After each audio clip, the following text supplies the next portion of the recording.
Salut, bienvenue pour un nouveau vlog. J'ai l'impression que ça fait 1000 ans que j'ai pas vlogué, en tout cas pas comme ça. Parce que je crois que les 3 derniers vlogs, c'est genre moi qui organise ma bibliothèque, moi qui pète un câble contre mon facteur, ou ma factrice parce que c'est n'importe quoi. Et ça doit être le montage de la bibliothèque pour ma palle qui est dans ma chambre derrière. Donc du coup, un vlog où je vous prends plusieurs fois pour parler d'autre chose que de bibliothèque, rangée et de facteur. Ça doit faire un mois que je pas fait ça. Bref, et en fait, là, pour tout vous avouer, je viens de regarder le vlog de Guimauve. Je suis ultra contente qu'elle reprenne les vidéos comme ça parce que moi, je suis le genre de personne qui ne suit les gens que sur YouTube. Vraiment, je ne suis les gens nulle part ailleurs. Bon, j'avoue, je me suis un tout petit peu mise à regarder Twitch là ces derniers temps, mais je regarde en gros 2 émissions sur Twitch, à savoir 301 vues de Cyprien le lundi soir et Popcorn. J'adore Popcorn. J'ai découvert ça totalement par hasard. En fait, je suis isolée parce que comme je suis les gens que sur YouTube, pour que je découvre quelqu'un ou quelque chose, il faut qu'on en parle sur YouTube ou que j'atterrisse par miracle sur une chaîne. Vous voyez, j'ai pas Twitter, j'ai pas Instagram, j'ai pas Facebook, j'ai pas TikTok, tout ça là. Moi, je suis pas les gens là-dessus. Donc, quand les gens disparaissent de YouTube, en fait, mais qui restent actifs sur plein d'autres réseaux sociaux, bah pour moi, ils disparaissent. En fait. Je ne les vois plus nulle part. Je voulais en venir à quoi avec tout ça? Ah oui, à Gimos. Et du coup, Gimose est très active sur Twitch, je le sais, elle est très active sur Instagram et sur pas mal de réseaux sociaux, mais elle avait délaissé YouTube. Alors elle a ses raisons, enfin, chacun fait ce qu'il veut, chacun fait comme il veut. Mais du coup, le fait qu'elle délaisse uniquement YouTube, moi vu que je la suis uniquement sur YouTube, bah je ne la voyais nulle part en fait. Je ne suivais plus Gimose, puisque bah, elle ne postait plus sur le seul endroit où je la suis. Bref, du coup, je viens de regarder son vlog. Et j'avais envie de ça. Du coup, elle m'a donné envie de vlogger. Alors, voilà. Bon, bref. Du coup, je vous ai pas dit, on est quel jour? On est mercredi 17 mars. C'est l'anniversaire du confinement. C'est fun. Oui, bon, bref, on s'en fout, on va pas divaguer là-dessus. Voilà, mercredi 17 mars. Vous savez quoi? J'ai rien à dire sur mon boulot parce qu'en ce moment, ça va bien. Le mois de février est fini. Alléluia! Je sens que chaque année, le mois de février, ça va être un carnage au boulot. Mais il est fini. Et là, franchement, les 15 premiers jours de mars, c'était cool. Je sens que je vais m'en prendre plein la gueule demain juste pour avoir dit ça. Mais en tout cas, aujourd'hui et les 2 dernières semaines, c'était cool. Donc, bref. Niveau lecture, je suis toujours dans le yo-yo. Hein. C'est-à-dire que j'alterne les lectures très cool, pas ouf, abandon, très cool, pas... Enfin, vraiment, ça va faire 3 mois, c'est catastrophique. Vraiment, ça me saoule, en fait. Alors, vous allez me dire, Audrey, c'est pas nouveau, t'abandonnes beaucoup de livres régulièrement. Oui, mais pas comme ça, en fait. Enfin, c'est-à-dire que là, j'ai l'impression d'abandonner littéralement un livre sur 2, quoi. C'est juste pas possible, en fait. Enfin, ou alors, je deviens extrêmement difficile, ce qui est aussi possible, hein, bien sûr, mais vraiment, c'est juste relou, quoi. Bref, je divague. Du coup, je vais vous présenter les livres que je suis en train de lire. Alors, il y en a un qui est pas ouf, mais que je vais finir quand même. Et l'autre que je viens de commencer et pour l'instant ça se passe bien. On va commencer par le bas ouf. Le bas ouf, et franchement c'est dommage, mais si je continue c'est parce que j'ai les tomes suivants et que je veux finir cette saga. Genre vraiment, c'est un peu comme avec. Comment ça s'appelle là Les désastreuses aventures des orphelins Baudelaire de Lemony Snicket. Maintenant, dans cette saga précise, je suis arrivée trop loin pour l'abandonner maintenant. Genre c'est pas possible, je vais aller au bout. Et je vous dis ça maintenant, c'est pas impossible que dans, je sais pas, 2 semaines, 3 semaines, je vous dise ouais j'en ai marre, j'arrête. Mais pour l'instant, mon objectif c'est vraiment d'aller au bout. La saga en question c'est l'épouvanteur, et donc là j'en suis au tome 11. Le pacte de Slither. Et en fait, ce qui me saoule avec ce tome-là, c'est qu'on n'est pas du tout avec Tom, l'épouvanteur, Alice, tout ça. On est avec Slither, une créature bizarre. Et en gros, on le suit, donc sa petite vie de monstre un peu méchant, qui se retrouve avec 3 humaines qui lui appartiennent. Bon, j'y reviendrai, mais ça me dérange évidemment. Donc voilà, on le suit dans sa petite vie et tout. En fait, il y a plusieurs choses que je n'apprécie pas, et il y a plusieurs choses que je ne comprends pas. Mais je continue quand même à lire. Bref, en fait, donc on suit ce personnage-là. Alors de 1, je ne trouve pas son histoire passionnante. Hein. C'est pas non plus... c'est pas dingue, on va pas se mentir. De 2, je vois pas du tout, et il y a aucune précision sur le lien avec l'histoire de Tom, l'épouvanteur, tout ça. Voilà. On est au 11e tome, tu suis un nouveau personnage principal, On t'explique pas pourquoi, on t'explique pas en quoi il est lié aux autres, on t'explique rien du tout. Voilà, je suis un nouveau personnage, démerde-toi avec ça. Bon, si le personnage était intéressant, ça pourrait passer, mais le personnage est pas ouf selon moi, donc du coup ça me gonfle un peu. Euh, et on a aussi cette notion de propriété qui m'agace. C'est-à-dire que, en gros, c'est un espèce de monstre qui peut se transformer en n'importe quoi. Genre, il peut grossir, grandir, rétrécir comme il veut. Enfin, vraiment, il se transforme comme il veut, tu vois. Et en fait, en gros, il terrorise toute une région où il y a les humains qui habitent. Et lui, il appelle ça sa région, tu vois. Parce que les humains, ils n'ont rien demandé à personne. Et l'autre, il a débarqué, il s'est installé là. Et en gros, il terrorise toute la région. Donc, les humains sont soumis à lui parce que ils n'ont pas le choix, tu vois. Et à peu près au début du livre, il y a un personnage qui meurt en gros, et du coup il se retrouve avec à sa charge 3 jeunes filles qui doivent avoir, je sais pas moi, peut-être 15, genre peut-être 15, 12 et 7 ans, un truc comme ça, tu vois. Et donc ils se retrouvent avec ces 3 filles là, tu vois. Et de la manière dont il en parle, tu sens que, bon c'est un monstre et blablabla et tout ce que tu veux, mais tu sens que genre elles lui appartiennent. Genre elles sont à lui et il en fait ce qu'il veut. Bon, comme il est cool, il est gentil avec elles, mais en fait, elles sont à lui. Quoi. Genre comme si je te prête mon téléphone et je te dis il est à toi. Vraiment, on en est à ce stade-là. Alors, ça me dérange évidemment, mais bon. On est dans de la fantaisie, du coup, blablabla, mais bon, c'est un peu. Et au-delà de ça, je trouve pas ça passionnant, quoi. Donc, franchement, j'ai lu les 60-70 premières pages. Et j'étais là, bon, je me fais un peu chier, en fait. Vraiment, ça bouge pas beaucoup. Et le peu d'événements qu'il y a. En fait, moi, ça me dérange de lire un livre si j'en comprends pas le but. C'est aussi pour ça que la plupart des contemporains, je les abandonne. Parce qu'au bout de 50, 60 pages, ouais, tu suis des personnages, ils sont plus ou moins intéressants, ils sont plus ou moins cool, mais c'est quoi le but, en fait? C'est quoi son histoire? Qu'est-ce que tu veux me raconter, en fait? Là, je suis un personnage, je sais pas pourquoi, je sais pas où on va, je sais pas. Il y a aucun contexte, rien du tout, aucune explication. Alors, j'aime bien l'univers, et vu le titre du tome 12, je veux le lire, et je suis le genre de personne incapable. Par exemple, je pourrais abandonner ce tome 11, tu vois, et lire le tome 12. Je ne peux pas faire ça. Je suis incapable, dans l'incapacité chronique de faire ça. Je ne suis pas possible, je n'y arrive pas. Je ne pourrais pas lire le tome 12 si je ne termine pas le tome 11. C'est aussi pour ça que je ne saute pas de passage ou de page dans un livre.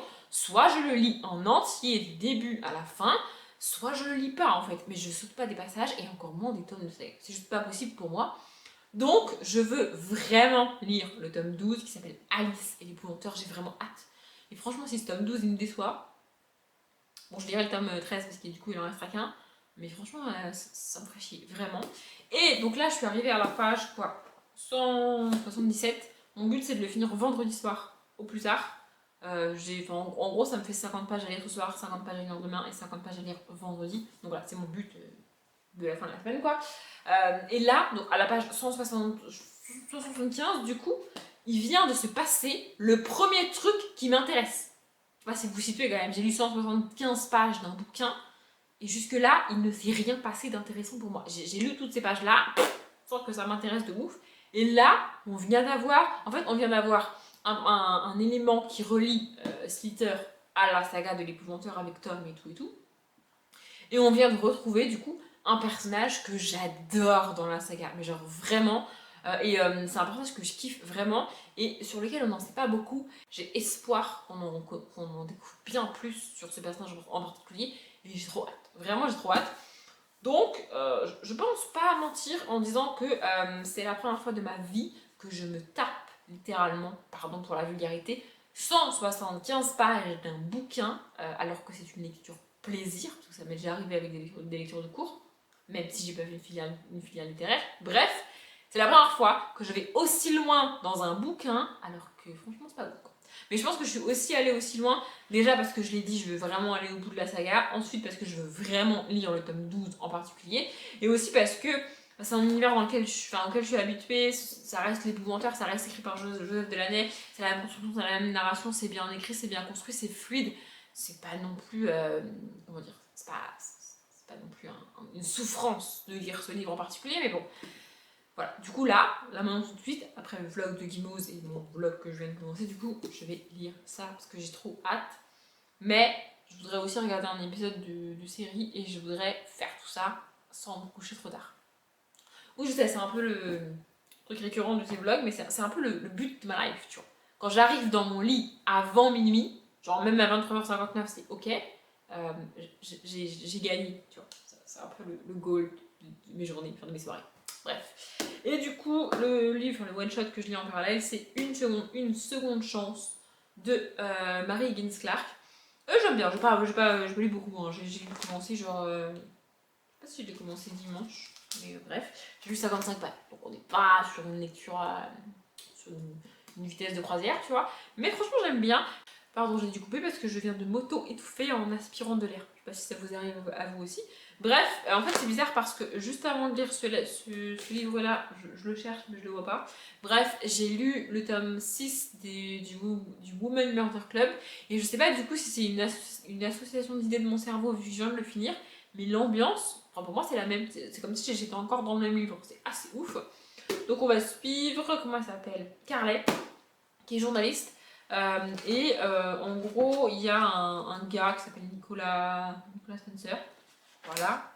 Bref, j'aime pas ce prénom. C'est pour ça que je bug quand je dis ce prénom, parce que vraiment ce prénom, bref, on s'en fout.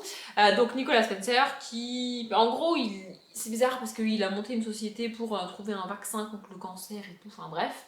Donc un vaccin à la fois contre le cancer et à la fois aussi, même si tu as le cancer, on peut te l'injecter et ça va ralentir la progression du cancer, en tout cas c'est ce qu'il promet.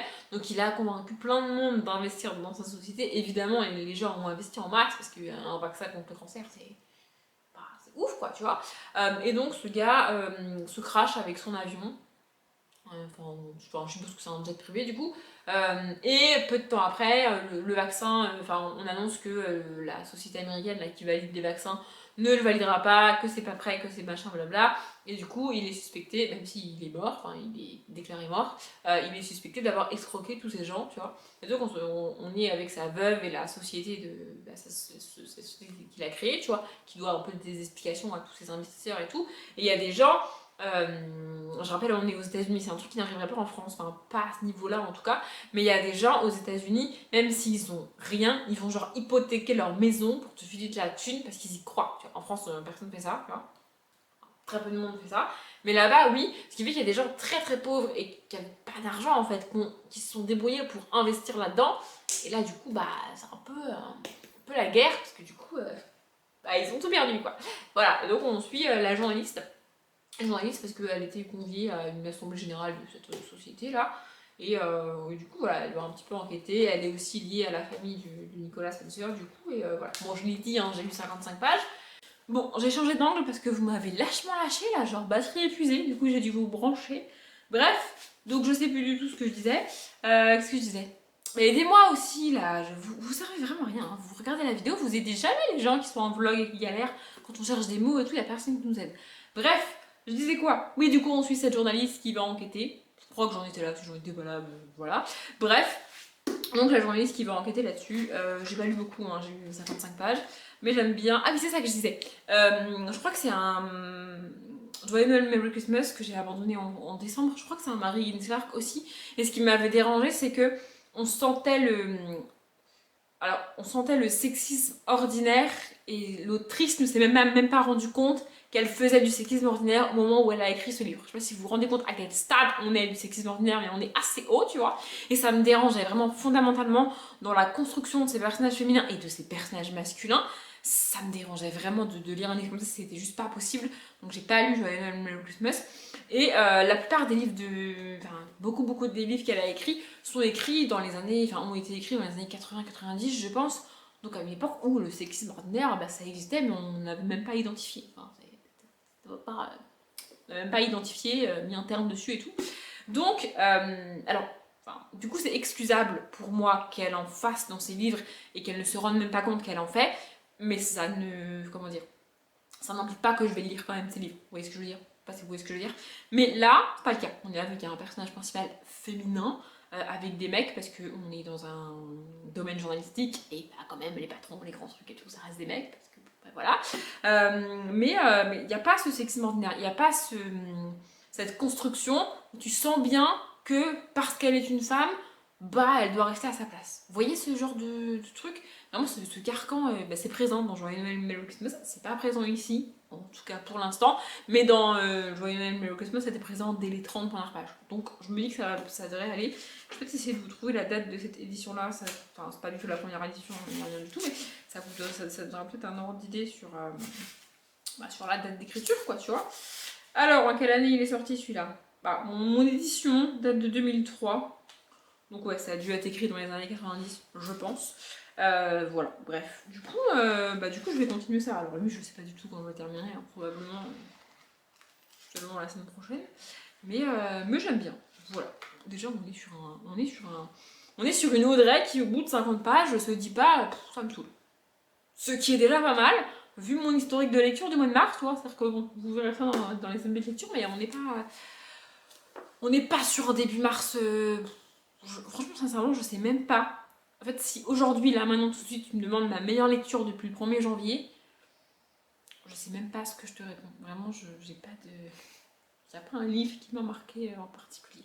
Ma pire déception, je peux déjà te la donner. Enfin, sur ces 2 mois et demi, là, je peux t'en sortir une, là, comme ça. Mais ma meilleure lecture, ça serait peut-être Rameau. Vous voyez, le voyage de Rameau. Une BD. J'aurais jamais cru répondre ça un jour dans ma vie, mais ça donne une idée de à quel point mes lectures en ce début d'année, c'est pas ouf. Bref, je vais aller lire parce que je veux lire, et ensuite je vais regarder mon épisode, et tout ça avant minuit. Donc il faudrait que je me bouge les fesses en fait, parce qu'à un moment donné, sinon je vais pas me coucher très tôt. Et le but, c'est que je me couche pas trop tard. Oui, non, me coucher tout ça n'existe pas chez moi, mais me coucher pas trop tard, c'est quand même bien. J'avais pas prévu de blablater aussi longtemps, et j'ai prévu de vous reprendre plus tard dans la semaine ou la semaine prochaine, parce que clairement, on est mercredi, ce vlog ne sortira pas vendredi qui vient, j'aurai pas le temps du tout. Donc, bref, je vous dis à plus. Je vous retrouve, on est dimanche soir, il doit être genre 23h15, 20, parce que j'essaye de me coucher tôt. Oui, pour moi c'est tôt, on va pas revenir sur le débat, ça suffit maintenant. Je pensais vous reprendre dans le week-end, soit hier, soit à la base je voulais vous reprendre hier mais j'ai pas eu le temps, bref on s'en fout. Genre mardi ou mercredi dans la semaine. Sauf que j'ai monté la première partie que vous venez de voir et je la trouve déjà très longue. Et si je reblabla 10 minutes ce soir, parce que ouais, ça arrive de durer 10 minutes, et 10 minutes mardi, mercredi, mardi ou mercredi, ça va être très long. Vraiment, ce vlog va être très long. Et en vrai, de vrai, j'aurais pas grand chose de plus à dire par rapport à mes lectures entre ce soir et mardi ou mercredi. En gros, les livres que j'ai commencé aujourd'hui, je les aurais pas terminés d'ici mardi ou mercredi, donc voilà. Mon avis aura peut-être un peu évolué, mais bon, en soi, pas des masses. En tout cas, je pense pas. Bref, du coup, au niveau de... Enfin, on est dimanche. Ouais, je voulais dire on est dimanche. Hier, ouais, je voulais vous reprendre hier. Parce que hier, j'ai travaillé. Donc, je me suis levée très tôt. Et j'ai travaillé. On va pas revenir sur ma journée d'hier. Non, on y reviendra demain. Enfin, j'y reviendrai demain avec mes collègues. Parce qu'il va falloir que je gère le petit bordel qui s'est passé. Bref, c'est sans hier. Non, enfin, vraiment, sans déconner, le samedi, c'est le jour le plus compliqué dans mon boulot. Qui est déjà pas... Bref. Mais je pense qu'hier, c'était le pire samedi que j'ai eu depuis que j'ai commencé. Vraiment, c'était... on a battu des records de galère, c'est assez sympathique. Mais bon, bref, on verra ça demain. Du coup, j'ai géré comme j'ai pu le samedi. Et je verrai demain avec mes collègues. Bref, du coup, hier après-midi, je sais pas ce qui m'a pris. Alors, je suis rentrée, j'ai mangé et j'ai été prise d'une folie de rangement. Mais pas le rangement qui se voit. Vous voyez, moi, j'ai trié mon armoire. J'ai trié le tiroir de ma table basse qui est juste là. C'est des trucs qui se voient pas, tu vois, mais j'ai été prise d'une folie de rangement. Et après, vers 4h, je me suis posée sur mon canapé. J'ai tenté de regarder des vidéos YouTube et je me suis endormie comme une grosse merde. Hein, voilà. Globalement, mon samedi, à quoi il a ressemblé. Donc, quand je me suis réveillée vers 19h, 19h30, quelque part par là, en gros, j'avais rien fait de ma journée, j'avais rien de constructif à vous dire, j'avais pas avancé au niveau des lectures. Je devais commencer des livres que j'ai au final commencé et qui sont là, mais je les ai commencés aujourd'hui. Donc du coup, je vous prends ce soir parce que voilà. Niveau lecture, du coup, j'ai terminé non sans mal Slither, mais j'ai terminé.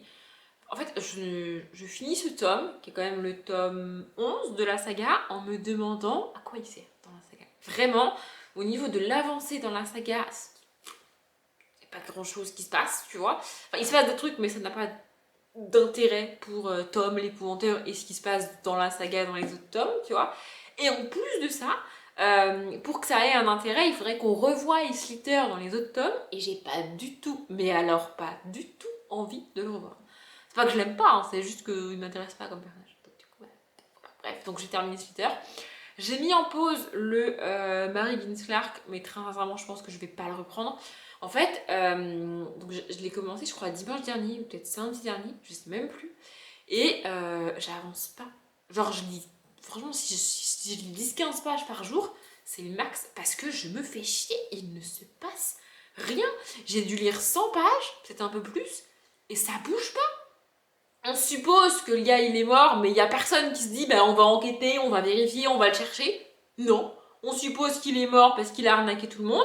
Il y a personne qui vérifie qu'il est mort. Il y a personne qui vérifie que c'est bien une arnaque. Il y a personne qui vérifie le vaccin où ça en est. Tout le monde suppose des trucs sans enquêter, sans être sûr, sans rien du tout. Et nous on suit une journaliste qui fait sa petite vie. Ça m'a un peu rappelé, je crois que c'est La Princesse des Glaces de Camilla Lagerberg que j'avais essayé de lire. Et c'est censé être un thriller nordique, enfin, au moins un policier nordique, ce que pareil, on est avec une journaliste et le centre de l'histoire, c'est la vie de la journaliste et pas du tout l'enquête qu'elle est en train de mener. Alors, j'ai rien contre la vie de la journaliste et j'ai rien ni dans un livre ni dans l'autre contre le personnage de la journaliste, hein, qui a l'air très cool, tu vois. Mais c'est pas ce que je voulais. Moi, je commence un policier pour avoir une enquête et je me retrouve avec une journaliste qui mène une enquête mais qui me parle absolument pas de son enquête, qui me parle de sa vie. Mais je m'en fous de sa vie. Enfin bref, du coup, voilà, je l'ai mis en pause. En gros, j'ai pas encore officiellement pris la décision de l'abandonner, mais il y a très très peu de chances que je le reprenne. Voilà. Et du coup, dans la journée, j'ai commencé ce matin Aphrodite et Vieille Dentelle de... Alors attendez, parce que j'arrive jamais à prononcer son nom. Kay Brunk Holmquist, qui est un... Bah, je pense que l'autrice est norvégienne. Non. Suédoise. Parce que ça se passe à Stockholm, donc c'est suédois. Oui, ça va, j'ai eu un problème avec les capitales de la Suède et de la Norvège. On va pas en faire un tout en sketch. Je me suis trompée, c'est bon. Donc, je pense que l'autrice est suédoise parce que ça se passe en Suède. Et sincèrement, j'ai commencé ce livre en me disant si au bout de 30 pages ça le fait pas, bah je lis pas. Oui, ça m'arrive des fois de faire ça, mais au moins, j'essaie. Voyez-vous. Et en fait, alors c'est pas le livre du siècle, mais j'aime bien. Il y a quelques réflexions et petites piques qui sont adressées soit aux personnages, soit par les personnages principaux. Alors je dis principal parce que c'est féminin, bref, on s'en fout. Je sais pas si ça se dit comme ça, on s'en fout. Donc il y a quelques petites réflexions, quelques petites piques qui me dérangent en fait. C'est des trucs qui me... Vraiment, ça... Je trouve ça dommage, pour moi ça n'a pas sa place dans un livre et dans la vie, mais bon, c'est le cas. Bref, et ça me rappelle un peu du Fanny Flag. C'est écrit un peu comme du Fanny Flex et j'aime beaucoup. En gros, on va suivre deux sœurs de 72 et 79 ans qui vivent dans un petit bled de la Suède. Du coup, ça démarre à la fin du printemps et début de l'été. Et en gros, enfin, c'est très cool pour moi parce que j'ai habité dans ce genre de ville, de petits villages pendant très longtemps avec mes parents. Du coup, elles habitent dans une petite ville où il se passe rien toute l'année. Mais l'été, il y a des touristes qui débarquent, il y a du monde, il y a la foule, enfin bref, il y a plein de monde partout. C'est exactement ce qui se passe là où habitent même mes parents en fait. À l'année, il y a genre 500 à 600 habitants peut-être, il se passe rien. Et l'été, genre c'est les touristes, tu vois, il y en a partout et tout, bref. Et du coup, là c'est pareil, je me suis un peu perdue. Donc, bref, là c'est pareil. Du coup, bah, on suit ces deux sœurs-là et il y a un... En gros, elles avaient un voisin, mais ce voisin est malheureusement décédé. Et du coup, on a vendu la maison et il y a un nouveau gars qui débarque, qui s'installe ici, qui a quelque chose comme 10 ans de moins qu'elle. Et donc voilà, il s'installe là pour l'été. Et ça va un peu chambouler leur vie et leur quotidien, très millimétré, très organisé. Voilà, j'aime beaucoup. Il y a quelques petites piques qui sont faites sur les vieilles filles. Je mets des guillemets parce que ce terme, je l'ai en horreur, genre vraiment. Mais voilà, ces personnes âgées d'un certain âge qui ne se sont jamais mariées et qui sont des femmes. Voilà. Il y a un terme pour désigner cette catégorie de personnes. Le terme masculin équivalent n'existe pas. Hein, ça n'existe pas. Bref, et donc voilà, on les suit. Ça a l'air très fun. Enfin, c'est très fun. J'ai lu quoi? J'ai commencé ce matin et j'ai lu 89 pages. Donc voilà, j'ai bien aimé. Franchement, c'est très cool. Mais ce livre, aussi bien soit-il, ne fait pas le poids face au deuxième livre que j'ai commencé. J'avais peur de commencer ce livre et en fait j'adore, voilà, c'est tout. Donc Wild Man de Jack Ronover, donc la saison 1. Je le dis, je le répète, cette couverture juste non en fait. Et ce que j'adore avec les livres de Jack Ronover, c'est que au début du livre, je vais essayer de vous montrer, voilà, il y a ça, je sais pas si vous pouvez lire ce qu'il y a écrit, voilà, et en gros c'est un truc de, je sais pas, là ça fait, attendez, j'ai compte, 2, 4, ça fait 4 pages, et en gros c'est l'autrice qui t'explique pourquoi elle a écrit ce livre, comment elle a écrit ce livre, comment l'idée lui est venue, qui te prévient un peu de ce qui va se passer, et là par exemple elle te dit que ça n'a rien à voir avec tout ce qu'elle a écrit avant, donc à savoir les Men, Bad et Clash, ça n'a rien à voir avec tout ça. C'est très différent parce qu'elle était dans un état d'esprit très différent quand elle a commencé à écrire ce livre-là. Et elle te prévient que ça va être écrit uniquement du point de vue du personnage féminin, ce qui m'a fait un peu peur parce que enfin, j'ai besoin de m'attacher au personnage masculin dans une romance, sinon ça passe pas, en général. Et si on n'est pas dans la tête du personnage masculin, au moins en partie, c'est compliqué pour moi, tu vois. Mais bref. Et donc, elle te dit que il y aura pas de tatouage ici, il y aura pas de biker, il y aura pas de mauvais garçon comme elle a pu le faire avec les Men et Bad, parce que c'est pas du tout le même délire. Et que bah oui, du coup, on est avec des cow-boys. Hein, parce que la couverture a beau être kitsch, tu captes qu'il va y avoir des cow-boys là-dedans. Bref, du coup, je me suis fait un kiff personnel. Il fallait que je choisisse une musique pour cette nouvelle saga. Et bah, du coup, j'ai choisi une musique de country, tu vois. Bah oui, bah, j'essaye de coller au thème, tu vois. Enfin, je fais des trucs intelligents des fois. Bref, j'ai lu 97 pages et effectivement, on n'est que dans la tête du personnage féminin. Mais je sais pas comment elle arrive à faire ça, mais Jake Ronover a le pouvoir de créer des personnages féminins que j'aime vraiment. Dans les romances, faut le savoir, j'adore les romances, j'en lis beaucoup, mais dans les romances, en général, j'adore le personnage masculin, et les personnages féminins, je le tolère. Vous voyez, parce que bah, s'il y a qu'un personnage masculin tout seul, il n'y a pas de romance, tu vois, c'est un peu con. Donc je le tolère parce que bah voilà, j'aime bien le personnage masculin, et lui, il l'aime en général, enfin, il met plus ou moins de temps à se rendre compte qu'il est amoureux d'elle, mais en général, il finit par se rendre compte. Et donc, bah, du coup, par association d'idées, je finis par apprécier le personnage féminin. Vous voyez. Mais Jack Ronover, ça a été le cas aussi pour la plupart des Men et des Bad. Elle a ce pouvoir de créer des personnages féminins que j'aime. Voilà, c'est tout. Voilà. En fait, je pense que c'est parce que c'est cliché sans être cliché. C'est-à-dire qu'elle a récupéré bah là, par exemple, elle a récupéré le stéréotype de la jeune femme qui vit à San Francisco. Oui, je crois que c'est San Francisco.